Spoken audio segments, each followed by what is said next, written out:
Hey guys, this is Lala Legacy, and welcome back to another episode of 1000 Lies.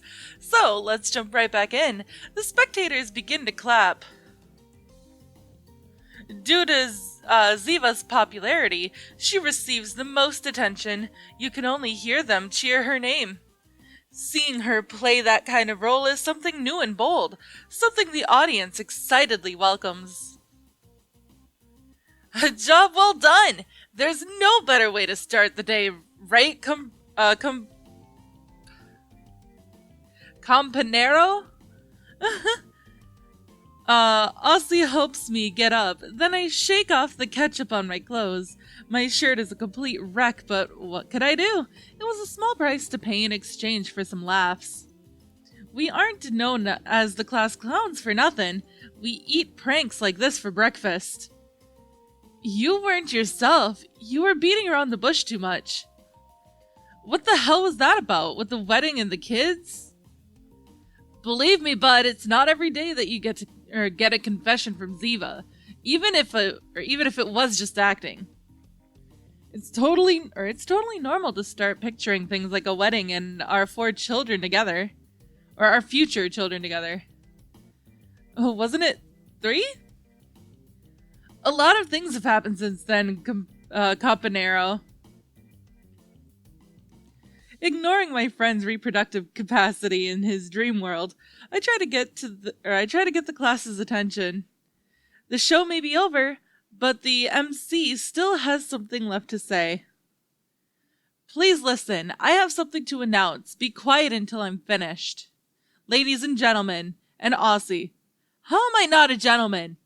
Thank you for coming to our little production. I do hope all of you enjoyed it. But we mustn't forget to whom we dedicated this practical joke, someone who also had a small role to play. A round of applause for our already beloved substitute teacher. Please come up to the stage and introduce yourself. We don't even know your name yet. The target of all the shouts and whistles, our victim, stands petrified against the wall, even paler than before. At first, she appears frightened, then she frowns until finally she scowls and begins puffing air out of her nose like an enraged bull. What other reaction could we expect from our little prank? Right, the 3 of us end up in the principal's office.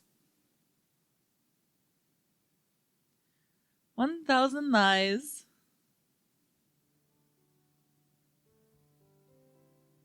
It's now recess at Duan Institute. Aussie and I go for a walk outside of the school grounds, wandering with no particular destination in mind, through the street that serves us, or as the heart of our small town. It has become our routine. It's not even that big in the first place, but we live in a modest European town whose inhabitants thrive off a rich history and modern-day political lies. I've lived here my entire life, and the only positive quality I could think of is the fresh, unpolluted air. In other words, it's really boring here. Although it's still better to die of boredom than try to deal with those little brats back at the school. Damn, I never expected it to end so badly. I didn't think it was a big deal. Even though we're pranking everyone more often than before, we haven't done anything too terrible. I guess that's just the risk we took with doing it to a new teacher. Some people take life too seriously. Uh-oh. Hello. My cleaning alert. The comedian standing next to me is Ozzy Eldwine. He's a perverted, narcissistic guy who can't decide whether he loves women or his own reflection more. He calls himself a lady killer, and I could confirm that it's true. In a literal sense. From shock and terror, usually. Well, to be honest, I know he has a reputation as a womanizer around the school, but from what I've seen, I'm skeptical. He has stuck to me like a parasite ever since I transferred to this school a few years ago. Since then, just like with our little play, we've wasted our time pulling pranks and being dumbasses together. I'm just faking it, but he really has a natural talent for it. Because of our infamous endeavors, no one can take us seriously. That's why we're known as class clowns above all else. In all the years we've been studying here, we've never gotten into any major trouble, just sometimes getting lectured or complained at. The fact that Aussie, although it may seem impossible, has the highest grade in his class, probably has something to do with it. And well, I'm just a pretty face, I guess. I'm a lucky guy who knows how to escape before the smoke sets off the alarm. But it seems we've scared the new teacher a little too much, especially by pretending she might have an immoral relationship with a student. But what else should we have expected from an age that places precedence on political correctness? Real issues are shrugged off while everyone is off living in their own bubbles, dreading that someone may try to pop it. Basically, right now, they're discussing where they should chop our heads off and which weapon to use, axe or guillotine. I don't regret it, though. It really wasn't that bad. They're just too sensitive. Hey, are you listening to me? Are you doodling again? Every time I get distracted, you always have your nose in that notebook. It's impressive how long it could take for Aussie to notice his surroundings. Since we left, I've been writing in the small pocket-sized notebook that I always keep with me. And no, I wasn't listening to him. I don't consider it healthy to pay attention to him anyways. Rude! I've asked you a couple of times already. Are you gonna show me what you're writing eventually or not? We've been friends for like 6 years. Still, you've never let me see it. I puff and close the notebook with my thumb and index finger. It's a question that I should expect by now, seeing as this fixation of mine usually catches everyone's attention at some point. No, it's not weird to write entries in a diary or to jot down ideas, neither of which was what I was doing. It's only because I do it so often that it's even noteworthy. What am I writing? No, Aussie, your question is incorrect, seeing as I'm not the one who's writing anything. It's my hand. It moves by itself. Every time I have the premonition of a catastrophe, my fingers themselves scrap a future into this notebook. I've been keeping it a secret because this power, if put in the wrong hands, could be used for evil. Catastrophe? Wait a second, are you shitting me? Catastrophe how? Am I in danger? My friend's verbosity suddenly accelerates within a second. Meanwhile, I open the notebook and read what I had just written, then turn my gaze away and bite my lip. Hey, I don't like that face. What did you just read? I hope it's not something harmful to me. At that very moment, I shiver. It was as if lightning had struck me. With no control over my body, I write a short sentence on a new page and then rip it out as the premonition finishes. Okay, now you're really freaking me out. What did you write? I can't tell you. Hand it over! Aussie snatches the crumpled sheet of paper away from me. Finally, while trying to keep a composure that he clearly lacks, he reads its contents. The time is quickly approaching. Something worse than death will hunt you down. Ah! I only touched your shoulder. Why'd you jump? How are my favorite guys? I've got good news. What kind of premonition is this, CR? Well, I wrote about something worse than death, and then Ziva came along. I think it hit the mark. Oh, what are you talking about? And why do I get the feeling that it isn't good? Let's not get into the details. CR or Kiar? I don't know. Was writing in his notebook again, and I wanted to know what it is, since he never tells us. Ziva moves her gaze from Aussie to me, blinding me with a sparkle shimmering in her eyes so brightly that it resembles a lighthouse. Oh, so Endian was compulsively writing in his notebook again? Can I see what you wrote too, eh? Can I? She tries to steal my pocket-sized notebook by jumping on me, but since I'm used to her trying this kind of thing, I manage to evade her in time and hide it away in my back pocket. Hands off, Sigmund Freud. Gee, so unfair! If you won't show it to me, then your treatment will never progress, Endian. Don't be deceived by her charm and appeal. Ziva Shani is one of the most dangerous species in the entire world according to 9 out of 10 experts. While most of my fellow fauna will tell you the opposite since they're all madly in love with her, to me, Ziva's nothing more than a headache. I mean, just take a look at her. It's like she's straight out of an RPG with those clothes, but since she's attractive, everyone just turns a blind eye. If I had to describe her, I'd say she's a wannabe psychologist with a touch of insidiousness and deceit, who has also been determined to ruin my life since the very first moment we met earlier this year. Her dream is to go to college and focus on the studies of the human mind, and what better practice than experimenting with mine first? Somehow, she found out about my habit of scribbling in my notebook, which she described as interesting and hasn't stopped bugging me since. She decided I'd be her test subject. Not a week goes by where she doesn't try to psychoanalyze me or fish my paper scraps out of the trash and read them. Even worse, sometimes she tries to steal my notebook so she can discover its secrets. At least now she calls me by my surname. Before that, I was just patient to her. The only thing that needs to be treated is your head, Ziva. Well, what were you going to say before you attacked me? Oh yeah, I almost forgot. I snuck into the teacher's lounge and gave them my biggest, saddest puppy dog eyes so I could pacify them and blah blah blah. They only gave me the usual speech and sent me away. Aren't I lucky? Well, that should have been expected. It wasn't that bad. I guess I won't be scolded again this time either. Huh? I wasn't talking about you guys, just me. Then what part of that exactly do you call good news? I thought you'd be happy for me, Endian. I didn't expect you to react so selfishly. Come on, they can't be that hard on us. If they let Ziva get away with it, then our fate will probably be the same. We've done worse things day after day and nothing has ever happened, right?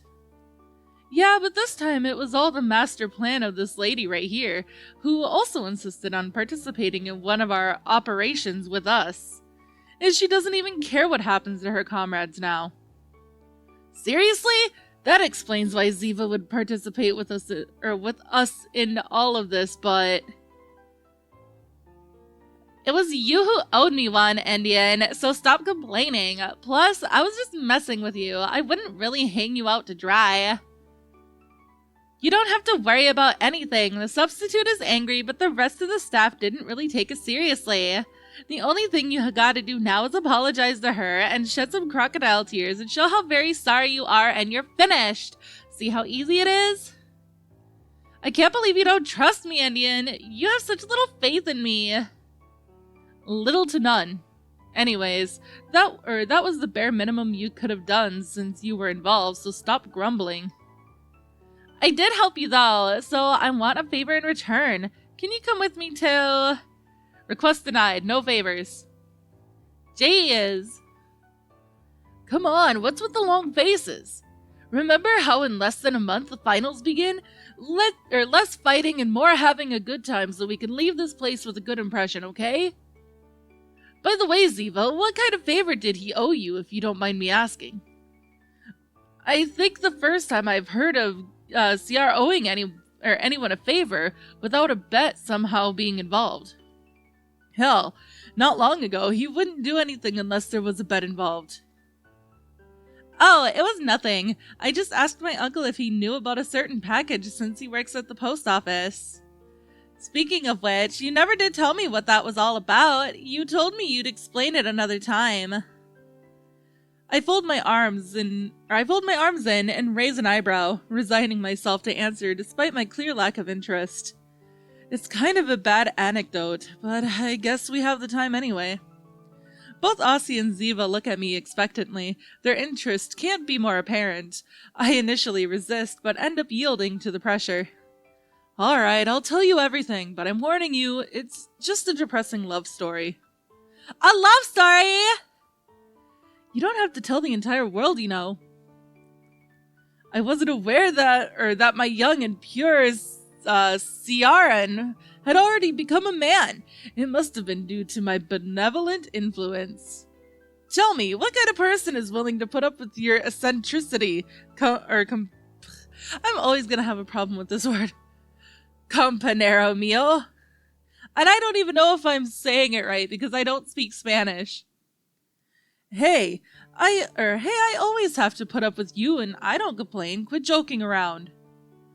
But you complain every single day. Could you please stop beating around the bush? Okay, straight to the point. I get it. I clear my throat before starting. Let's see, it all started this one night. I was inside my warm and comfortable room. But your room is a pigsty, I've seen it. Warm and comfortable, as I said. I was surfing the torturous streams of the internet when my eyes fell upon a small ad hidden under millions of shitty posts on a shitty forum. That's when I saw her, the most beautiful of all muses, the most lovely of all creatures in this, calamitous world we're forced to live in. Oh my god, a super rare limited edition figurine carved by God himself! What a nerd! Don't tell me that you fell in love with a figurine. You're dead to me, Sierra, you hear me? Dead. It was limited edition, okay? Ah, that changes everything. What's wrong with you? Are you going to let me finish or what? Not even memories are respected nowadays. You humans disgust me. For heaven's sake, can you please just finish? As I was saying, tribulations soon came to pass. Price loads of money. Its price, much like its charm, went beyond the realm of reason. However, I didn't let that stop me, for my love of those 4 inches of hard, solid, shapely plastic outweighed the death knells of my wallet. Although I had now condemned my soul to future insecurities, my heart was aflutter with grace and I hit purchase. Now I see where all of this is going. Huh? Seriously? Well, he never got his delivery. That's why he asked me if I could ask my uncle to check it out. But that doesn't make sense. Couldn't you just ask the post office yourself? Here's the problem. I didn't order it under my name. I bought it with my dad's credit card without him knowing about it. Kind of. So I can't even pick it up. That's the drama I've imposed upon myself right now. You can leave your snot rags and tear tissues in the garbage to your left. Thank you very much. Now, a round of applause. You stole your father's credit card. What a model son you are. Yeah, I'm not proud of it, you know. I regretted it afterward. I plan on paying him back, but I can't do anything if they lost the package. The weirdest thing is how on the website I ordered it from, the shipping page instantly indicated that it was delivered, signed for and everything. How is that even possible? I don't know, but there's another mystery. Aussie, your phone is one of those high-tech ones with the internet and stuff, right? Can you lend it to me? Sure, give me a minute. Don't tell me you don't have internet on your phone in this day and age, Indian. My phone was more useful as a hammer than for communication, than for communicating. Look at the biceps I got from carrying that thing around. The truth is that it broke not too long ago, and now I gotta buy a new one, but I'm lazy and in no hurry. I'll get a new one when a sale comes around. What an old-timer! How is it even possible for someone to live without a smartphone nowadays? You can come back to the future any time now, McFly. Don't try to reason with him, Ziva. He's a lost cause. Here you go, Sierra. Do you know how to use it? Aussie then shows me an app to check my email with, just like I asked him to. I enter my email address and password with ease on the touchpad, and open the very first email in my inbox before pressing the screen to my classmates. Or presenting, sorry. Is that a threat? The email says the following. From Harry H. To us. Subject, not for everybody. Can a figurine really come to life and disappear? If you want to know the truth, go find it. This Monday after class, come to the playground in the deserted neighborhood. Good luck making your first decision. But that is all the time that I have for this episode, guys. So if you liked it, please give it a big thumbs up down below. And if you haven't already, subscribe. By subscribing, you're becoming part of a legacy. I love you guys so much, and I will see you in the next video. Bye-bye!